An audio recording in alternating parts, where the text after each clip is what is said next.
ఇక ఆదిలాబాద్ జిల్లా జైపూర్ సింగరేణి పవర్ ప్లాంట్లో విద్యుత్ ప్రొడక్షన్ కోసం ఏర్పాటు చేసిన బాయిలర్ లైటింగ్ సక్సెస్ అయింది. దీన్ని సింగరేణి సీఎండీ శ్రీధర్ ప్రారంభించారు. దీంతో ఇంటర్నల్ ప్రాసెస్ స్టార్ట్ అయినట్లయింది. వచ్చే జనవరి నుంచి 600 మెగావాట్లు ఫస్ట్ యూనిట్ నుంచి మరో 600 రెండో యూనిట్ నుంచి ఉత్పత్తి చేస్తామని సీఎండీ తెలిపారు. ఈ కార్యక్రమంలో సీఎండీతో పాటు ఎన్జీపీసీ ప్లాంట్ జీఎం సుధాకర్ రెడ్డి పాల్గొన్నారు. హరితహారంలో భాగంగా పవర్ ప్లాంట్లో సీఎండీ మొక్కలు నాటారు. సింగరేణి చరిత్రలో ముఖ్యంగా సింగరేణి సంస్థ 125 సంవత్సరాల చరిత్రలో ఈరోజు కొత్త ఘట్టం జరిగింది. ముఖ్యంగా గత 125 సంవత్సరాల నుంచి సింగరేణి సంస్థ అనేది ఎప్పుడు కోల్ ప్రొడక్షన్లో మనము వహిస్తున్నాం, బోత్ స్టేట్ అండ్ సెంట్రల్ గవర్నమెంట్లో.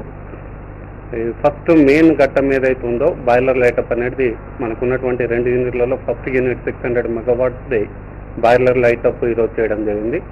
ఈ బాయిలర్ లైటప్ చేయడం వల్ల ఆల్మోస్ట్ మాకు ఇప్పుడున్నటువంటి యూనిట్ 1కు సంబంధించి ఆల్మోస్ట్ 75% వర్క్స్ అన్ని కూడా కంప్లీట్ అయినట్టుగానే ఉంది.